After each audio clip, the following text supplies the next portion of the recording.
A casa rangia com o vento frio da noite, um lamento fantasmagórico que me acompanhava enquanto eu me aventurava pelos cômodos vazios. A solidão pesava sobre meus ombros como um manto de chumbo, e cada passo ecoava sinistramente no silêncio.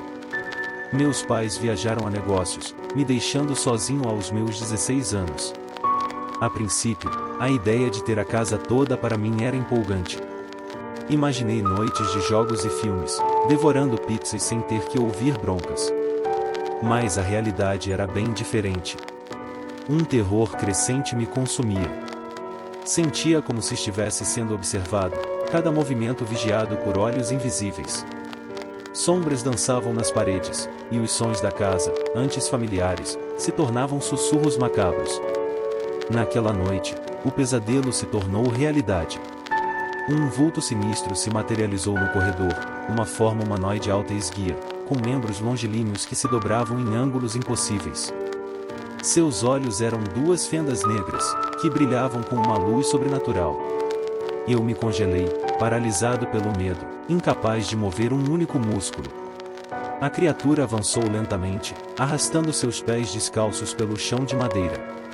Um gemido gutural emanava de sua garganta, um som que gelou meu sangue. Em um último ato de desespero, corri para o meu quarto, me trancando dentro.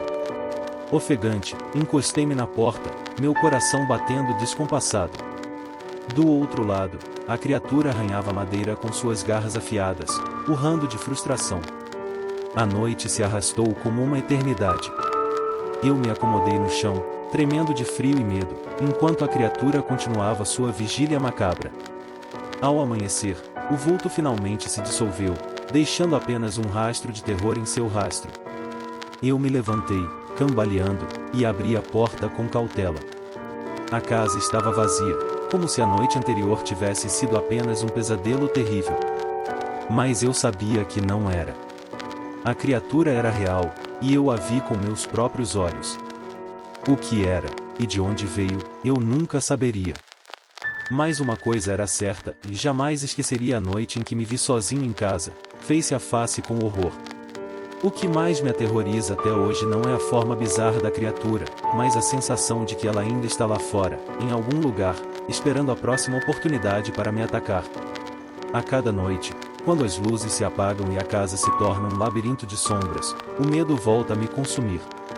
E eu sei que, a qualquer momento, o vulto sinistro pode voltar a se materializar, me arrastando para um mundo de trevas e terror. Dias se transformaram em semanas, e a paranoia se instalou. Trancava todas as portas e janelas com cadeados extras, transformando a casa em uma fortaleza precária.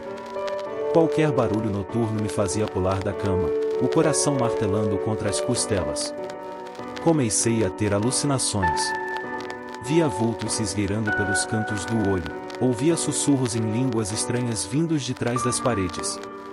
Meu sono se tornou fragmentado, atormentado por pesadelos vívidos da criatura. Uma noite, acordando em um sobressalto, notei algo diferente. Um símbolo estranho estava rabiscado na parede do meu quarto, desenhado com um material negro e oleoso que não reconhecia. Era uma teia de linhas e círculos, pulsando com uma luz tênue e nauseante. O pânico me dominou. A criatura não estava apenas me perseguindo, estava me marcando. Aquilo era um aviso, um prenúncio de algo terrível que estava por vir. Consumido pelo medo, comecei a pesquisar o símbolo online. Noites em claro foram gastas vasculhando fóruns obscuros e bibliotecas digitais, mas não encontrei nada. O símbolo parecia existir apenas na minha realidade distorcida pelo terror. Então, encontrei um velho livreiro na parte baixa da cidade. O lugar cheirava a mofo e pergaminho antigo, e o dono, um homem magricela com olhos fundos, parecia carregar o peso de segredos sombrios. Mostrei-lhe o símbolo, desenhado em um pedaço de papel. Seus olhos se arregalaram, e ele cambaleou para trás como se tivesse levado um soco no estômago. Isso. Ele sussurrou, a voz rouca, isso é a marca de um devorador de almas. Segundo o velho livreiro, os devoradores de almas eram entidades antigas que se alimentavam do medo e da miséria humana. Eles caçavam os solitários, os vulneráveis, aqueles que emitiam uma frequência de terror que os atraía como mariposas à luz. Ao marcar sua presa, o devorador de almas estabelecia uma conexão, tornando-se cada vez mais forte com o medo da vítima. Era um processo lento e sádico, como uma planta carnívora lentamente digerindo sua presa. A única maneira de quebrar a conexão, o livreiro me disse, era enfrentar a criatura. Tinha que encarar o medo, por mais aterrorizante que fosse. Ele me deu um amuleto de osso escurecido, dizendo que poderia oferecer alguma proteção, mas a verdadeira força vinha de dentro. Naquela noite, me preparei para a batalha final. Armado com um amuleto e uma coragem nascida do desespero, esperei a criatura surgir das sombras. E ela surgiu.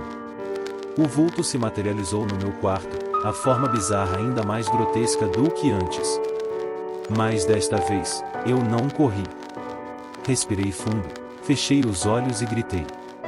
Gritei com toda a força dos meus pulmões, liberando a fúria e o terror que me consumiam há semanas. Quando abri os olhos, a criatura cambaleou para trás, como se meu grito a tivesse ferido fisicamente. O símbolo na parede pulsava com uma luz mais intensa, mas agora emanava uma sensação de dor.